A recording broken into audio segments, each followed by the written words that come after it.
Assalamualaikum warahmatullahi wabarakatuh. Shalom, Om Swastiastu, Nama Budaya, dan salam kebajikan. Perkenalkan, nama saya Febrika Ahmad, mahasiswi STIM Lasaran Jaya Makassar dengan NIM 2023-02105. Baik, dalam video ini saya akan menjelaskan jenis-jenis badan usaha beserta contohnya. Yang pertama, perusahaan. Perusahaan adalah tempat di mana terjadinya kegiatan produksi sebuah barang atau jasa. Dalam sebuah perusahaan, semua faktor produksi berkumpul, mulai dari tenaga kerja, modal, sumber daya alam, dan kewirausahaan. Dalam definisi lainnya, perusahaan merupakan suatu lembaga atau organisasi yang menyediakan barang atau jasa untuk dijual ke masyarakat dengan tujuan meraih laba atau keuntungan.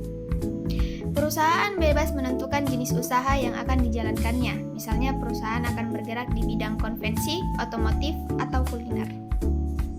Yang kedua adalah penjelasan tentang firma. Firma adalah sebuah badan usaha yang didirikan dan dijalankan oleh dua orang atau lebih dengan menggunakan nama bersama atau satu nama yang digunakan bersama untuk mengembangkan perusahaannya. Setelah memahami pengertian firma, berikutnya adalah pengetahuan tentang jenis firma yang ada di Indonesia.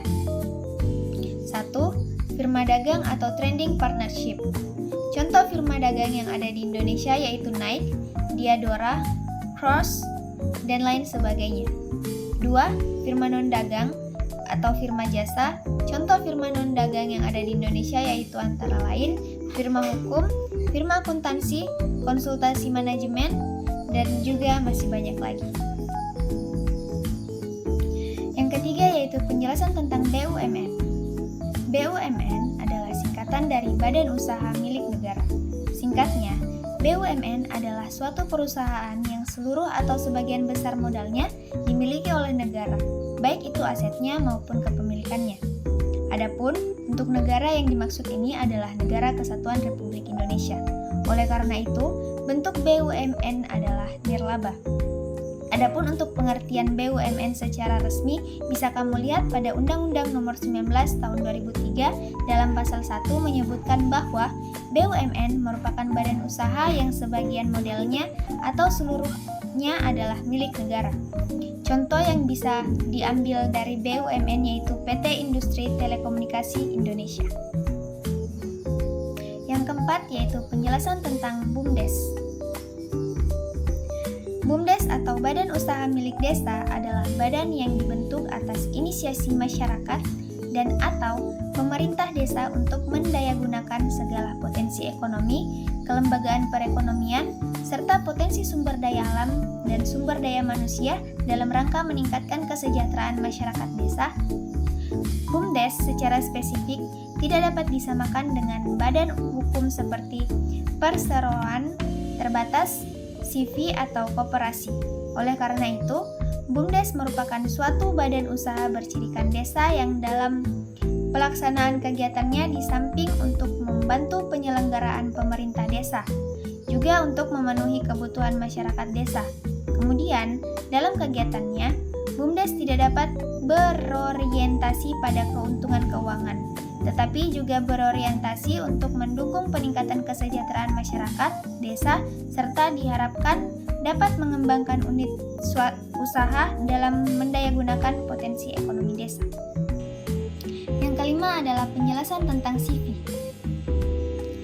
CV adalah salah satu bentuk badan usaha yang dibentuk oleh dua orang atau lebih yang kemudian mempercayakan modal yang dimiliki kepada dua orang atau lebih. Hal itu dilakukan untuk menjalankan perusahaan tersebut sekaligus dipercaya untuk memimpin perusahaan.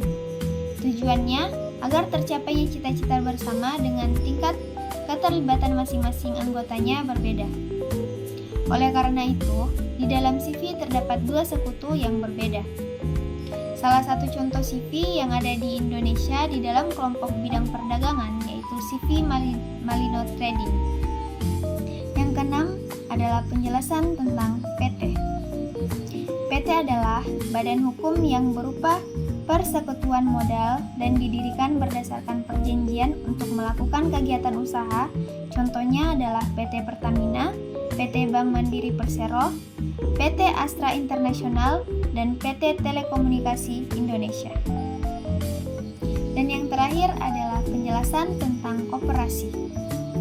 Koperasi adalah salah satu organisasi bisnis yang memiliki kepentingan bersama atas asas kekeluargaan. Unit usaha ini sering Anda temukan dalam bentuk lembaga, perusahaan, atau institusi. Contoh paling mendasar adalah koperasi sekolah. Sekian presentasi dari saya. Lebih dan kurangnya mohon dimaafkan. Wabillahi taufiq wal hidayah. Wassalamualaikum warahmatullahi wabarakatuh.